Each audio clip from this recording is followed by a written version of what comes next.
Hi and welcome to the Anti-Politica channel. Today we are going to talk about how well different countries and parts of the world handled the COVID pandemic. We are going to look at the overall number of deaths in 2020 and 2021 across different countries, and we believe that that's a better measure of how well a country did than just looking at deaths from COVID. And these statistics are much more reliable because we don't have the problem of how different countries decide what is a death from COVID as opposed to a death with COVID. Moreover, if you think about the task of the Prime Minister and the government and presidents and the health authorities, their task is to manage the entire country, and it's dangerous to just focus too much on COVID itself and neglect other things that may be going on in the society. So given that all deaths are tragic and traffic deaths, deaths of drug overdoses, domestic violence, suicide and so forth, the overall aggregate number is actually more relevant, so we are going to focus on that number. The task of the governor or the prime minister or the president is to talk to all experts, strike the right balance, and then stand behind his or her decision. It's a bad sign when you see a state governor or a president or a prime minister or somebody else hide behind epidemiologists and simply say, gee, this is what they told me to do, so I did it, and that was the best thing to do. We believe that looking at this aggregate number of deaths is a better indicator of how well different countries and different authorities did during these two tough years. So we're going to open our spreadsheet and we'll go over our analysis together with you. So what did we do? We went to public sources and recorded a whole bunch of demographic data for various countries. We took a sample of countries from different continents, many of them from Europe, and we recorded the population for each country in 2020. This will be an important baseline for us to measure how well different countries did. And then we recorded the number of deaths from year to year for each of the countries from 2010 to 2021. Now, if you look at these numbers of deaths in each country, they go randomly up and down slightly, but they do follow typically some sort of trend with some variation from that trend. And we can use those data to project into the future and form expectations of what, if everything is normal, what we are likely to see, where we are likely to fall as far as the number of deaths. So the world was pretty normal and steady in the years 2010 through 2019, and we can use those numbers to fit what we call a linear regression. You plot these numbers and then you put a really nice line that fits those numbers, and then you can use that line to make projections as to how much you expect to see as far as 2020 and 2021. So you can compare these observed numbers of in the years of the pandemic with those projections based on the years 2010 through 2019. And typically you will see that years 2020 and 2021 were much worse than what you would expect based on the previous years. So we calculated that difference. That is, by how much did the year 2020 overshoot the projections based on the previous years, and the same for 2021. And then we divided that number by the total number of people living in that country in year 2020. So if we look at, for example, numbers for South Korea, notice that they're somewhere around 250,000, 260, 2070, 80, and then boom, we get to the pandemic and the numbers jump up to these high values over 300,000. Now you can use that number to subtract. You subtract from 304,948. You subtract the projection based on these previous years, and then divide that by the number of people living in South Korea, and you find that 2020 there was an excess death toll that's equivalent to 0.01% of South Korean population. Then you go into 2021, and it turns out that that year was even worse for Korea, and 0.02% of the population experienced that kind of increase death toll in that particular year. We did an additional exercise, and that is many epidemiologists and many people who study flu in particular have noticed that if you have a particularly tough year, 2019, some of that excess death toll in 2019 will make your following year a little easier. That is, if you have a really bad previous year, the following year there will be less people with various conditions, less people who are frail, so you are likely to experience a relatively lower death toll in the following year. So to look into that, we also looked at how bad was year 2019 based on the previous years, and we call that residual. If you have 357 residual deaths in 2019, that means that the year 2019 was tougher than what you would expect.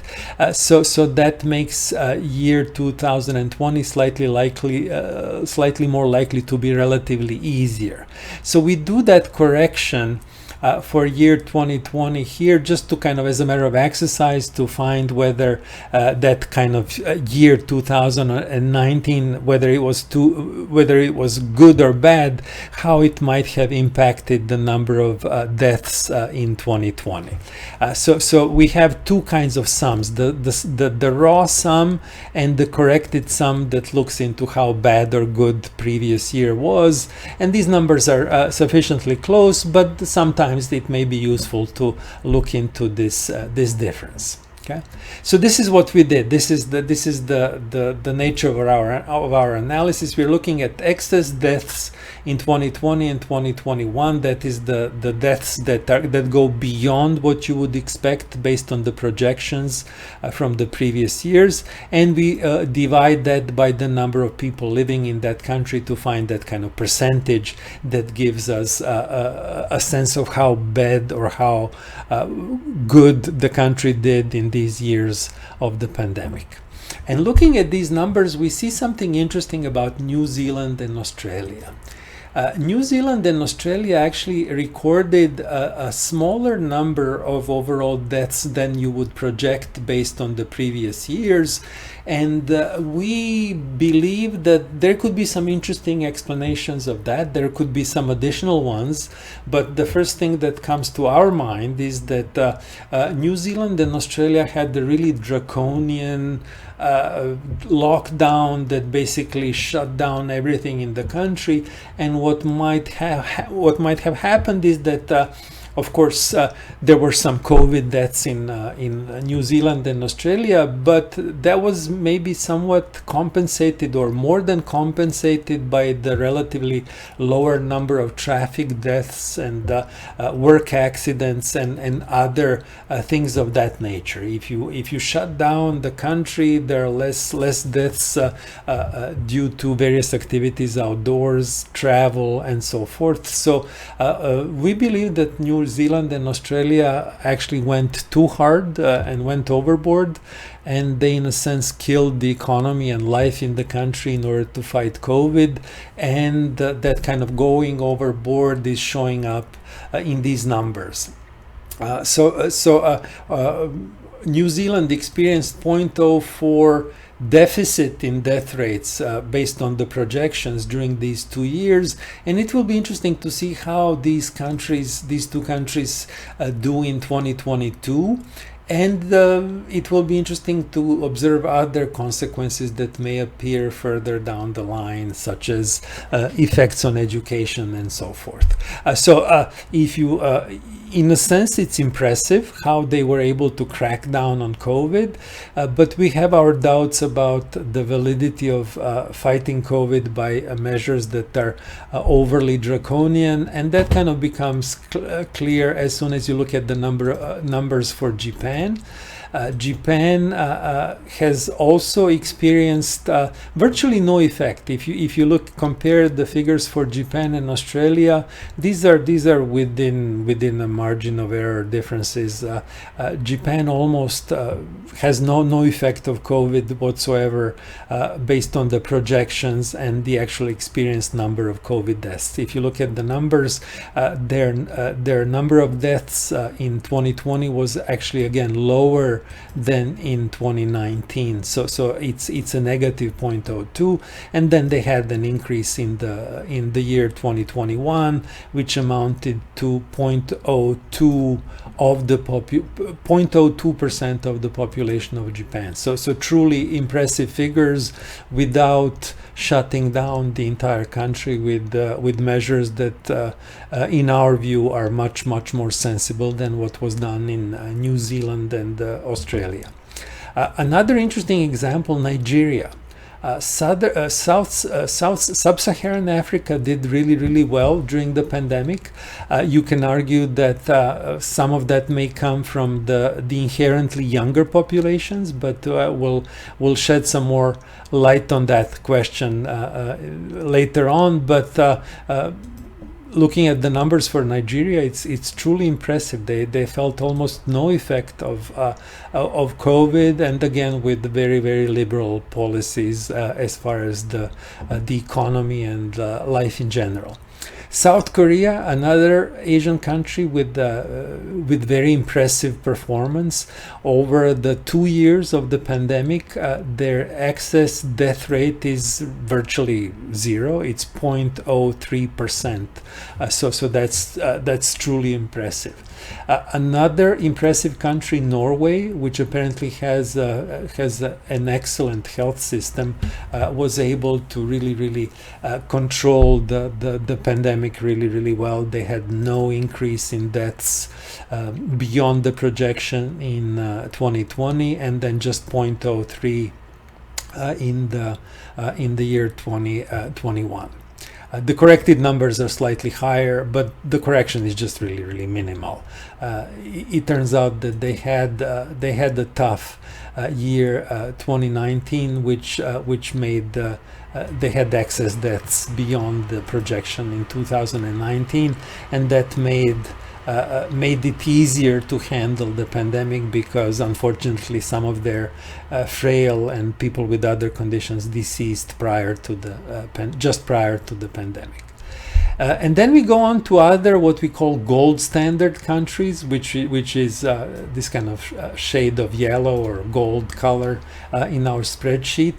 A particularly impressive case is the case of Sweden, which had very liberal approach to the pandemic. They didn't shut down. They really kept their economy going, and we believe that the rewards for that will show in the future years.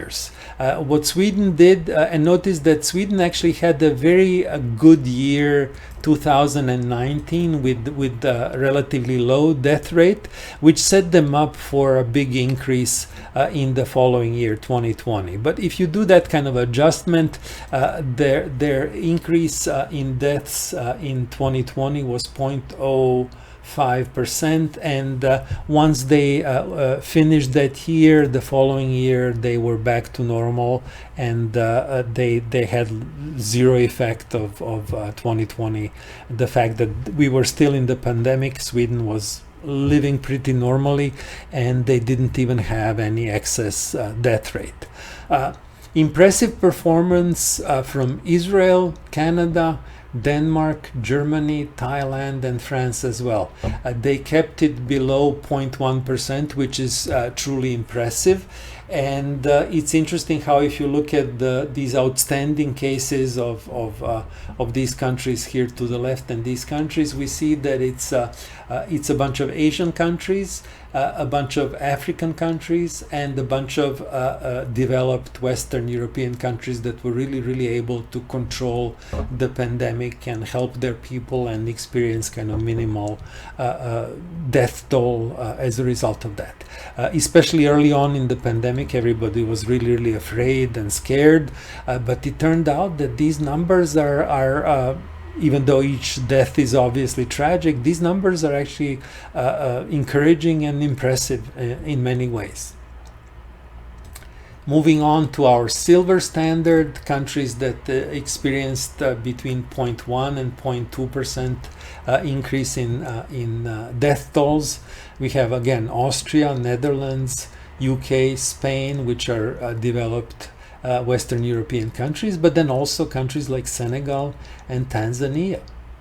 Again, so Sub-Saharan Africa needs to be looked at because they apparently did something right, and there were some factors that contributed to them being able to handle this pandemic in ways that are truly impressive and rival the results of developed Western European countries. That's something that needs to be recognized. And then we go on to the bronze standard, countries that did relatively well, better than average, but clearly not as well as the gold and silver standard countries. So here we have some countries that are relatively less developed in Europe. So Greece is a relatively less developed European country, but they had impressive performance. Chile as well. Egypt. So where Sub-Saharan Africa did really well, Northern Africa did a little worse, but still comparable to the USA and not that far from Western Europe. And Iran is there as well, Brazil, and the United States of America. So here there are a couple of thoughts. This is not very good. It's significantly worse than Canada and Western European countries with similar level of development. We oftentimes hear bragging how the United States has the best health system in the world, which in this case clearly the numbers don't support that claim. Maybe the health system is good for extraordinarily rich, but there are some interesting reasons that we need to explore and analyze, because these numbers are good. We have double the excess death rates of UK and Germany, and more than double, almost 3 times the numbers of Sweden and Scandinavian countries. So that needs to be looked at. It could be that it has something to do with obesity, which is something that we don't talk about much.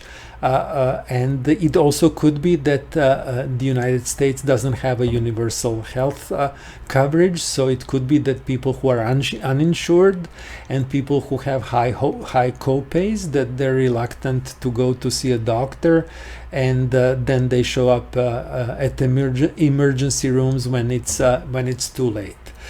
Similarly, thinking about Dr. Fauci and our CDC and all these people who went to various shows in our media and were telling outright lies to the public and to the Congress as well. If that's not enough, if that's not reason enough to fire Fauci, these hard numbers seem to support that as well.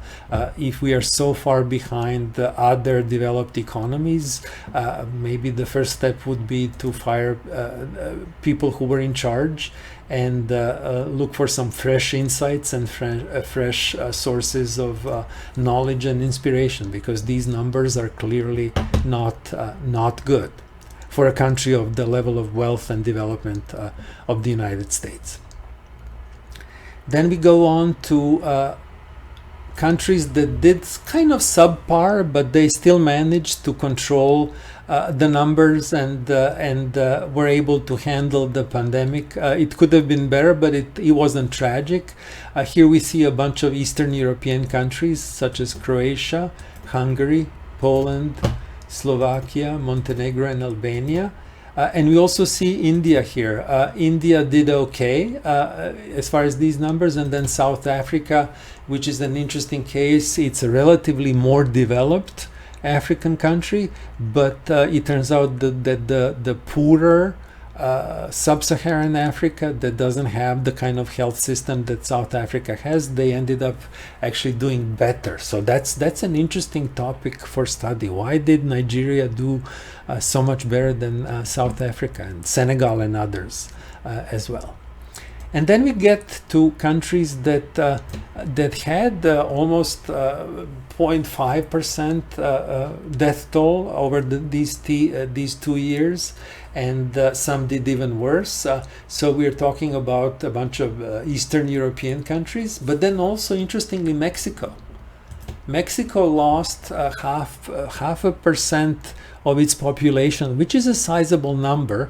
It's not as bad as people feared in the beginning, and 99.5% survival is a good number.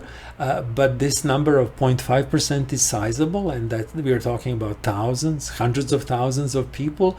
And it's an interesting question of why Mexico did so much worse than Brazil, for example, and the United States. So Mexico, there's a task there for the world and for Mexican authorities to look into. Could it be diabetes? Because Mexico has a similar problem with obesity and diabetes. It's similar to the United States. It may have something to do with that, maybe diet and so forth. But clearly something that needs to be looked into. And then we have countries that had truly troubling numbers. Northern Macedonia, Russia, Serbia, and Bulgaria, almost a full percent of the population lost during these 2 years, which is something which is food for thought, something that needs to be looked at. And these numbers are troubling, especially given that other countries show us that much better is possible. So if they just had Hungarian or Croatian numbers, they would have had half the level of casualties here. So this is something that's clearly needs to be explored in more detail. Now, one could argue that some countries have inherently older populations and higher death rates. So in many ways it's unfair to compare Nigeria or Senegal, which have very young populations, with these countries that have Russia, Serbia and Bulgaria have old populations. So in order to deal with that, we can look at an alternative measure, which is the increase in the death rates. So in this other spreadsheet, we did the same analysis, but we don't measure the excess deaths as a fraction of the entire population. We measure it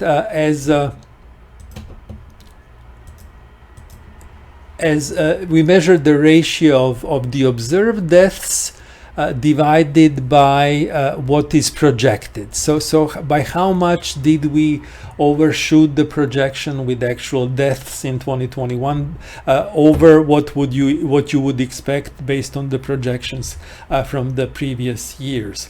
So looking at Sweden here, let me just go over that in a second here. So these are the numbers for Sweden, and clearly 98,000 is a large number. So that number is 8.08% higher than the projection that you would make based on the previous 10 years.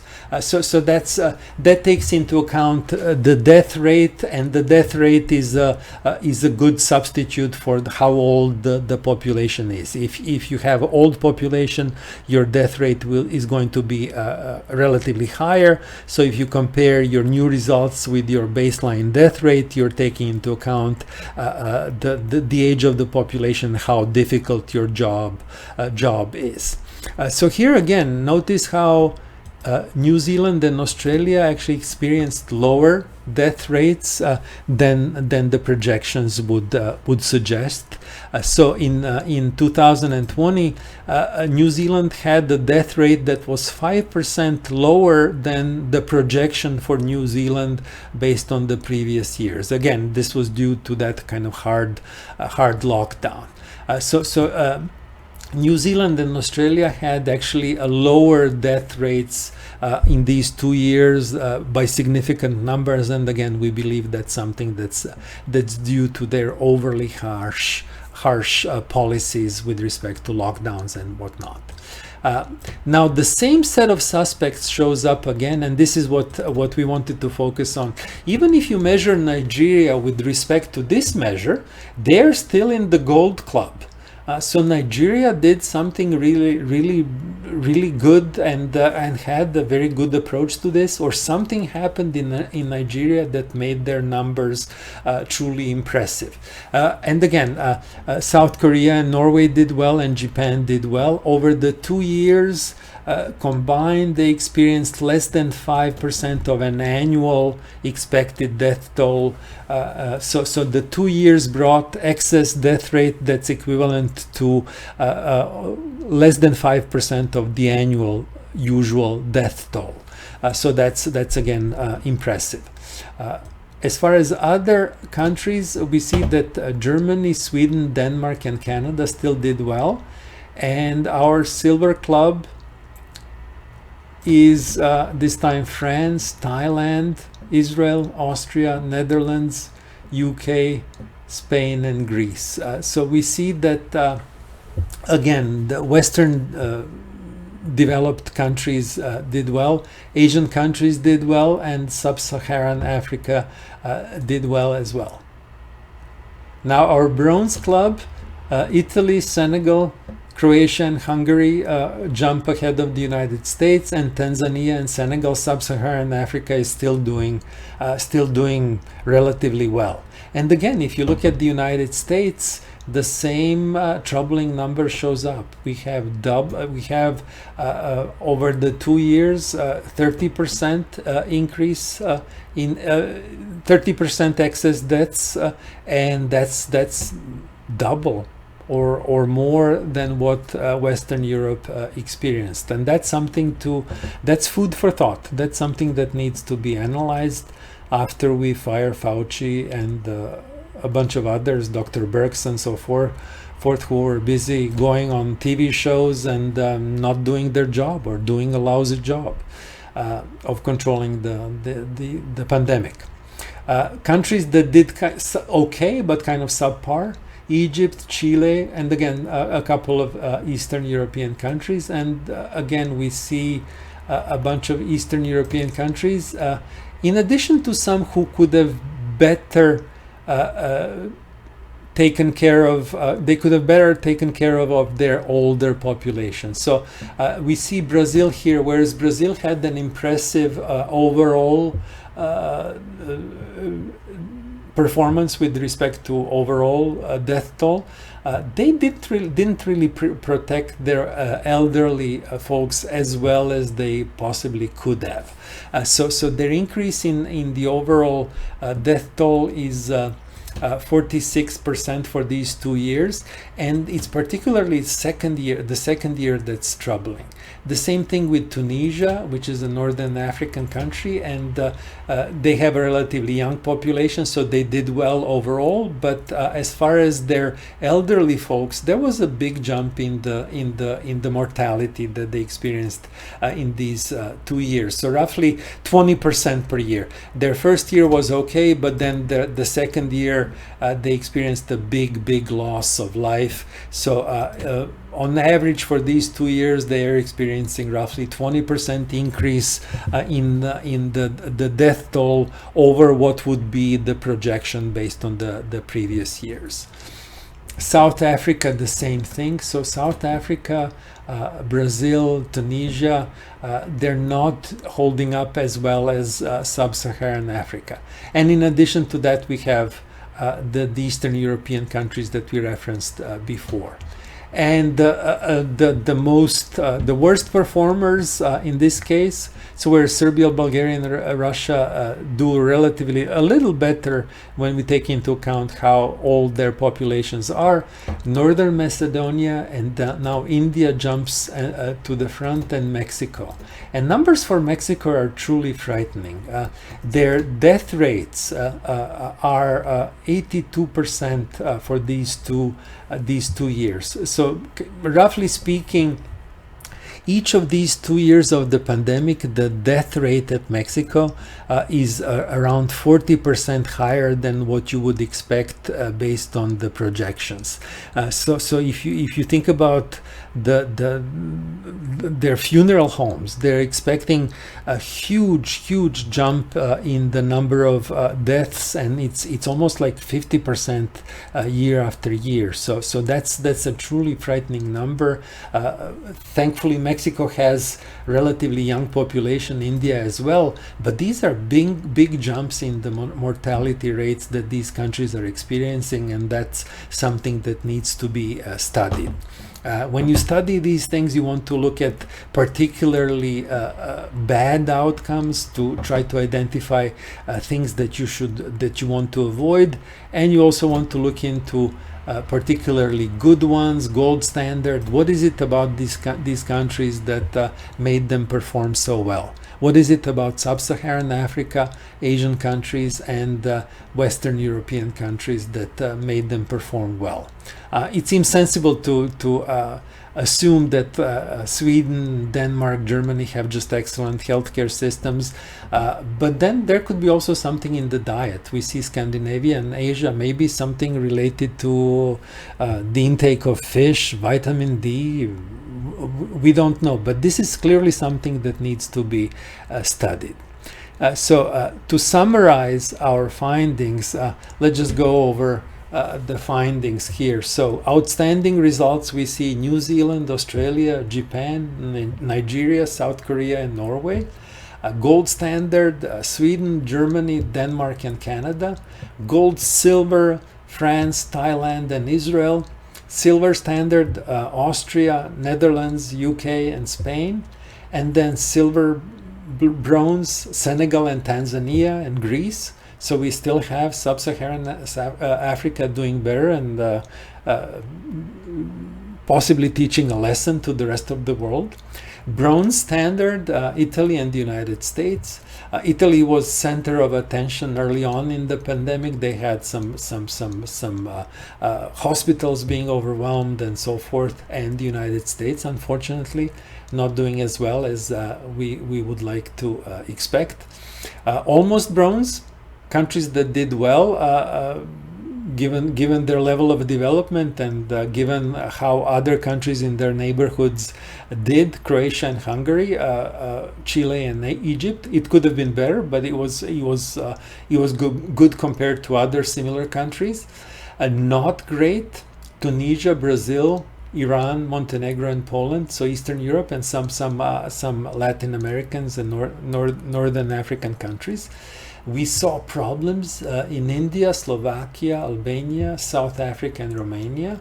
So some Eastern European countries didn't do well, and some young countries that didn't have terrible death tolls, but still could have protected their elderly populations a little better, such as India and South Africa. We see that. And then we have serious problems in Mexico, Northern Macedonia, Bulgaria, Serbia, Russia, and Bosnia and Herzegovina. So some Eastern European countries didn't do well, and Mexico, which is a puzzling example of why Mexico did so much worse than the United States, for example, which is a neighboring country, or Brazil, which is another Latin American country. So let's close this and then I'll switch to the camera. So just a couple of final remarks. We couldn't find data for some of the countries that we wanted to include in our study. So for example, Turkey, Indonesia, and Argentina, we didn't have access to data. We didn't include many other countries because this is just a very labor-intensive process, but now that you have seen what we have done, you can easily replicate that and figure out how well your country did. So we hope you understand that. If you liked this video, please feel free to share it and give it thumbs up. You're also more than welcome to subscribe to this channel. This gives us visibility on YouTube. We do these kinds of non-standard videos that deal with various societal and economic and other issues around the world. We also make some videos in Serbian that deal with some regional issues, and you can just skip those if you don't understand the language. So we hope you consider subscribing to our channel. With that, we'll see you next time. Thank you.